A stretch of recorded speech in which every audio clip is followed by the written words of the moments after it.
بسم الله الرحمن الرحيم. رعاية أمانة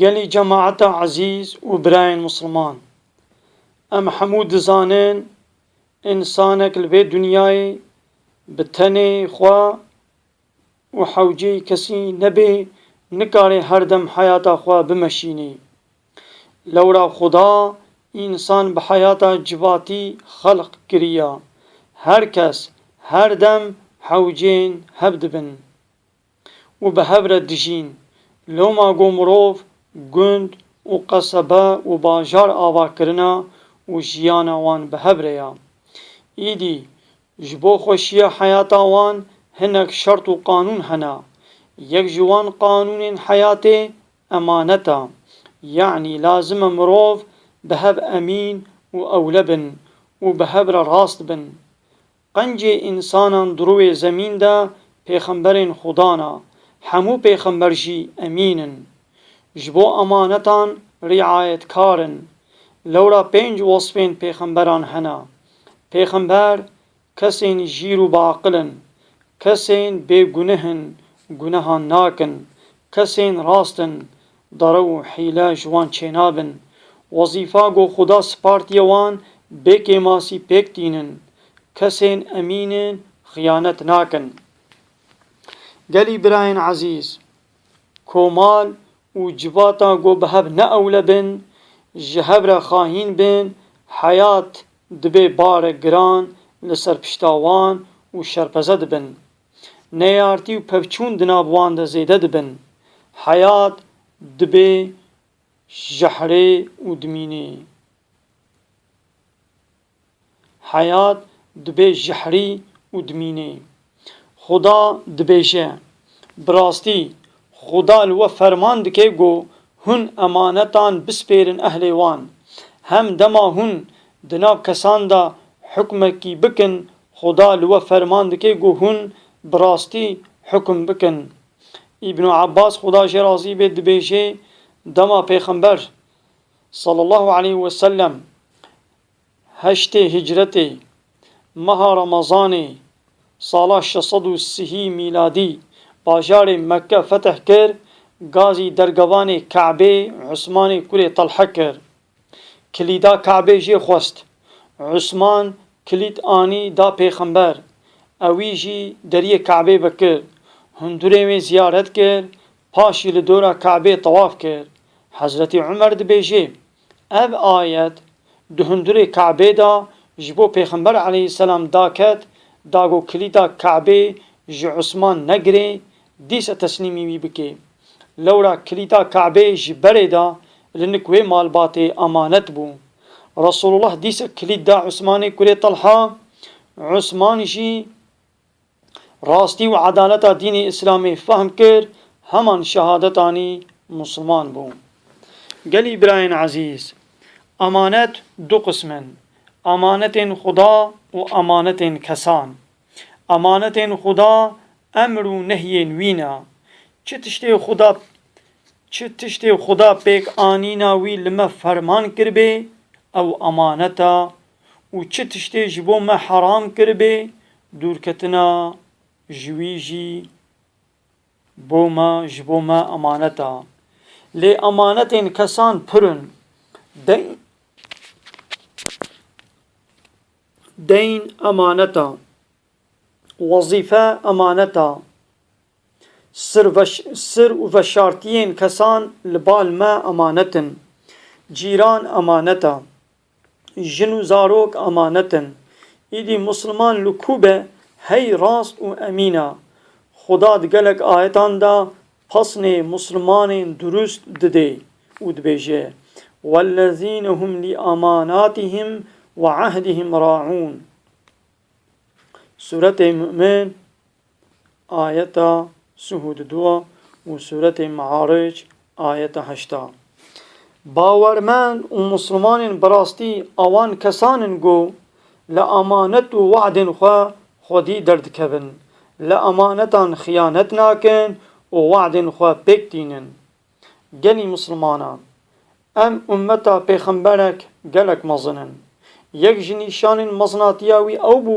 got dost û neyar her kes pê ewle bû. Dema Qureyşiyan banê Kaebê ava dikirin, her qebîlekî digot em kevirê Hecerul Eswed deynin şûna wî. Hindik mabû li ser wê şerek mezin çêbê. Lê paşî hemûyan ji dil û can danîna wî spartin Hezretî Resulullah. Lewra ew emîn bû û hemû pê bawer bûn. Dîsa Xuda dibêje فَلْيُؤَدِّ الَّذ۪ينَ اُتْمِنُوا اَمَانَتَهُ وَلْيَتَّقِ اللّٰهَ رَبَّهُ Sûret-i Bakara ayeta 283. Ew kesê amanetek jê re hatiye dayîn bira ewî amanetî di zamanê wê de û bêkê masî bide xwediyê wî. Hem bira di vê dayînê de ji Xuda bitirsê. Tu teedayî li xwediyê mal neke û wî neêşîne. Rîwayet heye Pêxember aleyhisselam li Medînê 21 şev dora eşîra Benî Qureyze girt muhasere kir, wan sulh jê xwestin. Pêxember aleyhisselam ji wan re got eger hûnê bi gotina Saedê kurê Muaz bikin, di bazara aştiyê de wî bikin serokê xwe, em ê digel we aştî bikin. Wan gotin ji bo me Ebu Lübabe bişîne. Ebu Lübabe çûnik wan jê pirs kirin gelo em bi gotina Saed tê kurê Muaz bikin yan na. Ewî dengê xwe nekir, lê ustûyê xwe nîşanî wan da, yanî bi wan da zanîn guhdarkirina gotina Saed mirina waya. Ebu Lübabe bi vî hawayî li Resûlê Xuda xıyanet kir. Xuda vê ayetê daxist, hişyarî da got Müslüman hem li hev hem li mezinên xwe xayintî nekin û got gelî awanên bawerkirina hûn bizanin bi tu hawayî li Xuda û Pêxember zexelî û xayintî nekin. Di nav xwe de jî li wan tiştên emanetên got bi ewletî li we hatiye spartin xayintî nekin. Sûre-i Enfal ayeta 27. Pêxember aleyhisselam dibêje nîşanên kesên durû yanî munafık sisêna. Yek, dema bêje dera wan dike. Du, dema wa'dek bide wa'da xwe pêk nayîne û sisê, dema amanetek bispêrin wî li amanetê xıyanet dike. Îdî ev mirov her dem rojî bigire û daîmen nimêj bike û bêje ez rast Müslümanim jî, ew hey munafıqa. Hazretî Resulullah di hedîsekê de dibêje İnne evvele ma tefteqidûnehu min dînikum el emanet. Tiştê ewil got hûnê ji dînê xwe winda bikin emaneta. Yani ewil wê ewletî û baweriya bihev jina bi we rabê. Wê kes nikaribe pişta xwe bi birayê xwe Müslüman girê bide.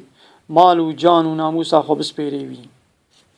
Gelî birayên ezîz, ne heyf got îro em di wî zamanî de ne îro tu dixwazî tiştek xwe li bal dostek xwe bi amanetî bihêlê, paşî heman tereddûd dikeve dilê te gelo wê ew amanetê min çawa bê.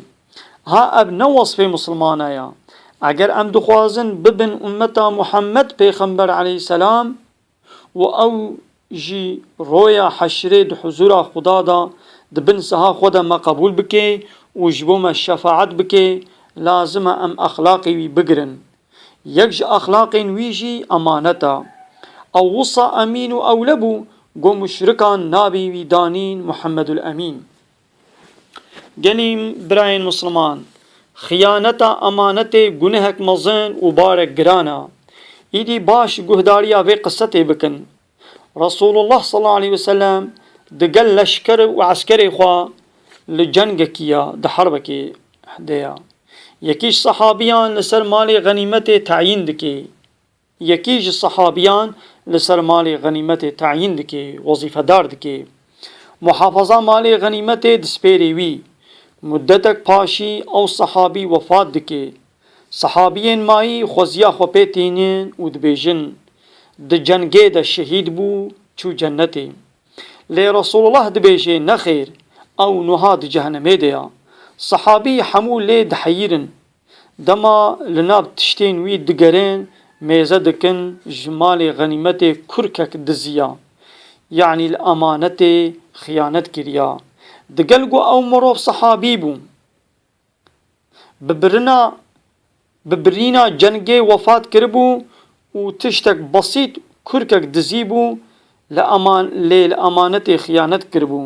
Resulullah got ew niha di cehennemê de ya. Îdî cezaya xiyaneta emanetên dîtir hûn teqdîr bikin. Xuda me ji bo emanetan bigerînê riayetkar û xiyaneta emanetan neke nasîbê me û axlaqê Resulê xwe bigerînê qismetê me. Amîn. Ela inne ehsenel kelam ve eblegan nizam kelamullahil melikil azîzil allam.